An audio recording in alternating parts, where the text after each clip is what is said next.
What do you know about aquatic insects? These bugs might be in your average river, even though you probably never even heard of them. This is Scott Latona, and he's also going to teach us about river anatomy and water rights. But first, we're going to go fishing in the South Platte River. Will we catch something? This biologist seems to think no, so we'll just have to prove him wrong. All this and more, only on East by West Adventures. This is Marty, who when he was called the River Hunter by his friend Tony Blue Eyes, he knew his new identity had been born. Join us while he charts a new course for his life and teaches you interesting things about the natural world. And have fun while doing it. This is East by West Adventures.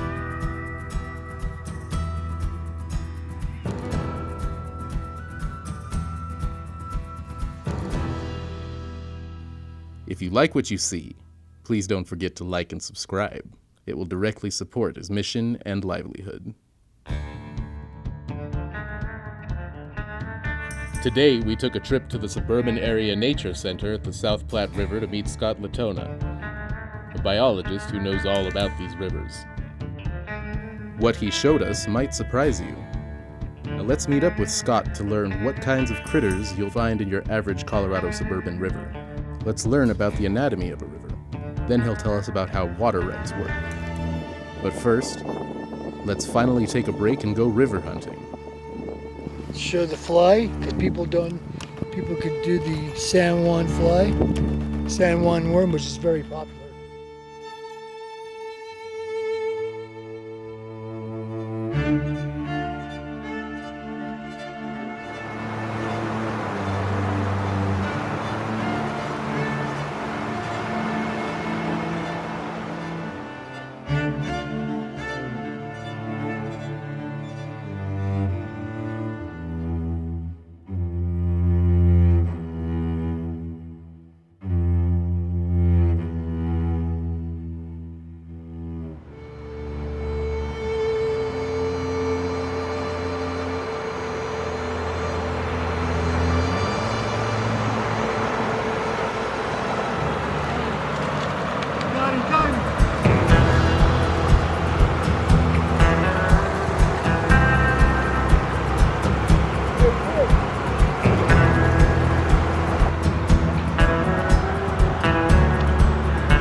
That's a big one, that's bigger than my buddies. I don't know, I'm not gonna exaggerate, that far from the edge. That far! Just kidding. You snapped my hook off the line. The line either wasn't tight enough, which I know I did it tight, or maybe some of his teeth got it, but it's very rare. That's 1 in a million shot that you do that. But he was a fighter. He wanted off. He got off. Plus, I grabbed it by the line. Never grab it by the line. I knew better, but I didn't have my net because my videographer rushed me. Just kidding, guys. But that was fun. Now you guys know I catch fish. So let's get on to the next one. I'm gonna tie on. That was a San Juan worm, by the way, which I learned how to fish when I was 8 years old, the San Juan River. You guys know exactly what I'm talking about. You know, big quality trout, king trout, San Juan River, Navajo Dam. That's why they call it San Juan River worm. Usually they're red. They also come in brown. I've got a whole box of them right here. Let me show you guys. There it is right there. San Juan worm is what I used. That baby right there, every time kills them. So why are the nets a bad idea?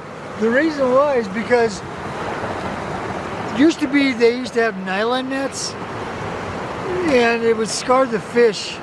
If you notice, if you ever had a fish tank and another predator fish is in there, it's biting it, they get scars. That's what happens here. They get scarred up, they get infection, and then they die. And they float down river. Aren't you gonna eat the fish anyways? I never eat my fish, not unless I'm by myself, up in the mountains. I have nothing else to eat, and it's for survival only. I'll give it a prayer, and absolutely I'll eat that thing, because that's what God put it on here for. It's for us to eat. But right now, it's a sport. Some people like it, some people don't. It's kind of like boxing. Some people like it, some people don't. But so what do you do with the fish? I put it back so he grows, and that way somebody else can get him, or he has a longer life. 3 to 5 years, I would say, is probably the maximum in this river, if even that. I've seen grow to 20 years. Those are the big fat fish in lakes.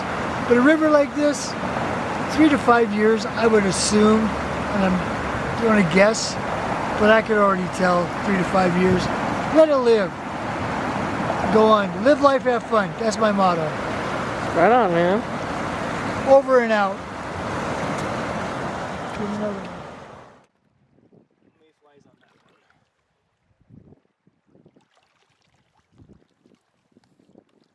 My name is Scott Latona. I'm the manager at South Platte Park.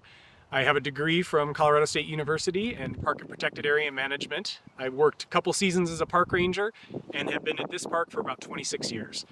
I learned what I know about the river from a couple of river reconstruction projects and teaching school programs where we take the kids out here, wade around in the water, and catch all these animals for fun. So what are we looking at here? So this is a cobble I've lifted off the bottom of the river and turned the bottom towards the sun. That's where you kind of find most of the animals finding shelter. And there's a lot of different species here, but they're kind of classed into big groups. So right here we've got a mayfly. And the mayflies typically have kind of 3 little prongs coming off their tail. They almost look like a little scorpion in the water. This is the nymph stage of the insect. So they will spend a lot of time, months, feeding underwater like this.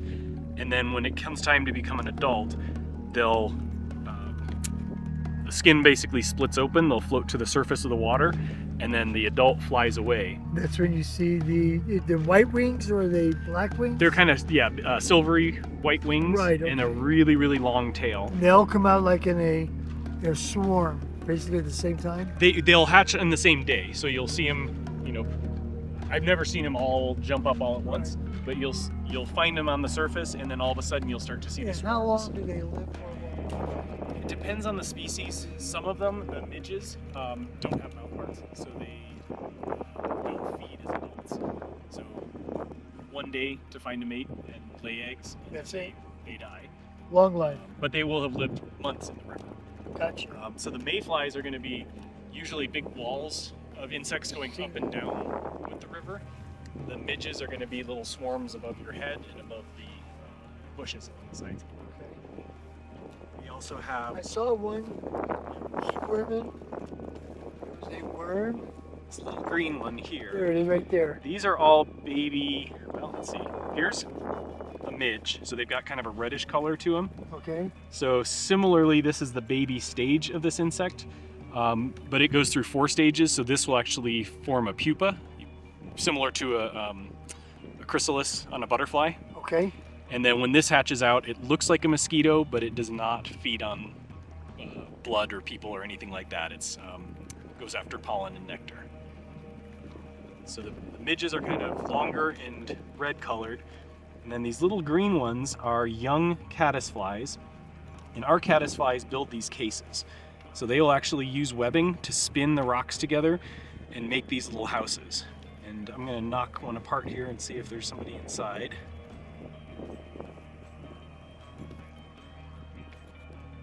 Gentle, so you can see that green starting to show. This Yep. one's actually maybe in a pupa already. Often when you knock that case apart, you'll actually see the whole green. Yeah, I'm not gonna be able to get him out of there. So it looks like a fat green caterpillar with a black head. And then when they hatch, they look like a moth.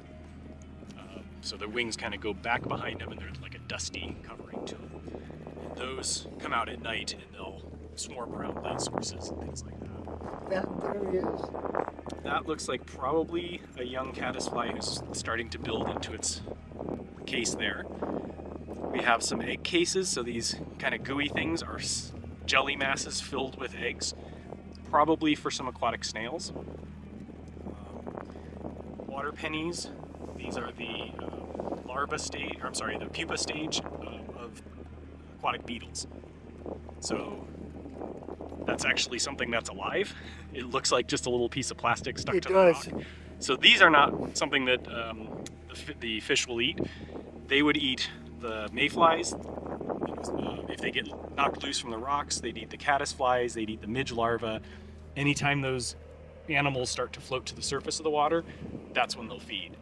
So fly fishing, a lot of times you're trying to figure out, am I using a sinking fly to replicate these when they're feeding on them when they're on the bottom? Or am I using a dry fly to replicate them when they're sitting on the surface getting ready to fly away? Hey, how would you know when they start coming up? You'll see them on the surface. Ducks might be feeding along the surface in some of the pools, some of the more still areas. Ducks go deep, that means you get them off the bottoms? And yeah, you can't always tell because the ducks will also go after clams and crayfish and things. Which you have in here, 'cause I've Right. seen it. But when they're feeding on the surface, that's a good clue that things are starting to hatch. And a leech. Leeches will be on the bottom sides of the rocks. We do have them along the park here. It's a lot less, I can't just pick up a rock and find one. I got one right here. Oh, do you? That would be what? Yep. I could see that replicating a leech pretty well. They swim really fast. And they're fast, okay. So I've got a, Black, okay, yeah, ours are more of the brownish color. okay. This is a flatworm. I've got midges all over my fingers now. Yeah. But the flatworms, these are segmented, these are insects. Flatworms, a whole different group of animals, the annelids, the worms. So it's a smooth body, kind of just looks maybe a little bit wider at one end, and they're very slow. You'll find them, I had another rock here. Switch these out. Also, so I don't, sorry. Almost go. Got your toes there. So you don't dry those critters out too fast. So lots and lots of these midge larvae everywhere. And as we were walking, I don't know if you noticed the midges swarming around our heads. Yeah, I did. Yeah. So they've just started hatching now for the winter. So here's another flatworm. So they're real slow moving. You'll often find, 10, 12 of them on a rock together. When you find a leech, it's by itself, and it's much more active, much bigger. So here's a mayfly cruising around. Yep, starting to move. And then here's another one. They've kind of got the 3 little prongs behind them. We also have stoneflies in the river. Those are a little harder to find as well. They're not as common. They need better water conditions. These animals are always moving around on the rocks every time I pick them up. So even when there's ice in the water, they're moving slow, they're not eating much, but they're still there and they're still providing food for the fish. Okay, the fish. Gotcha. So that's And is that anything there? No. just a light colored piece of stone or something. So yeah, cold water, high oxygen, lots of good food source, that's where your trout are going to be happiest. As the summer gets warmer, as the oxygen levels go down, as the water temperature goes up, then trout are less able to breed, reproduce, and survive. So in the summertime, that's why you want to fish in the morning, because they're active because it's cold, in the evening because it's cold, or evening because it's just the hatching will happen in the evening. Yeah, I think there's a lot of different reasons why morning and afternoon is better.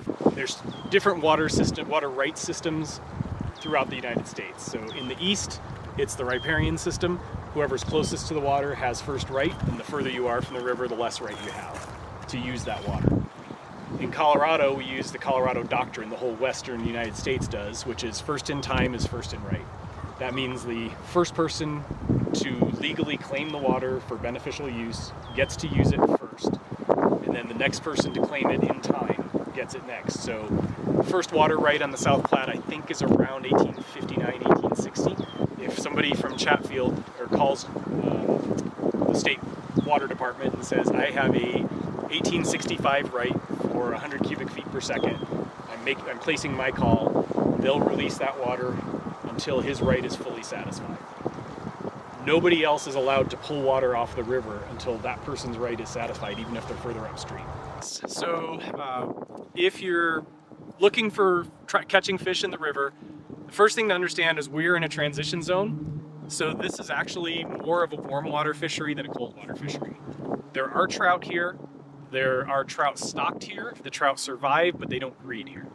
So it's a recreational trout fishery, but you're not finding lots of trout reproducing. You have to go upstream of Chatfield for that. So a lot of these predator fish, the boulder or rock in the river, they use that to shelter themselves from the force of the water coming down. So they hang out behind those rocks, and then they'll move into the force of the river to go find food that's floating down to them. So in terms of the anatomy of the river, you can kind of see smooth water up ahead. That's the end of the run, where it's kind of shallow, constant flow in that area. Then where you see all the waves coming in, we call that a riffle. In the mountains, that would be a rapid. Down here, it's much smaller, so it's a riffle. And that's where the riverbed is adjusting, so it's kind of coming down a slope with a little more speed. As we come down to this area, right where that tongue is coming out of waves right here, there's going to be a little scour hole down there, so that's going to be the deepest spot there. And right along the edge, you can kind of see where water looks like it's going upstream and downstream. That's the eddy line. And that brings us to this nice calm pool down here. And so the fish are going to hang out in the pool, they'll feed along that eddy line, and then jump out into fast water in the deeper water to find their food and then come back and rest. And then that whole process repeats. You've got a really short run and a riffle that's kind of heading to the far bank there, and then we've got another long run that goes around the corner. So from overhead you can see those riffle lines and sort of the tongues of the V's pointing downstream to tell you where the current is. Next week, we will explore where and how to find fish in a survival situation. Whether you're stranded in nature or it's the apocalypse, you won't want to miss this one. Thanks for watching, and don't forget to subscribe for more fun and educational content on the regular. East by West Adventures, signing out.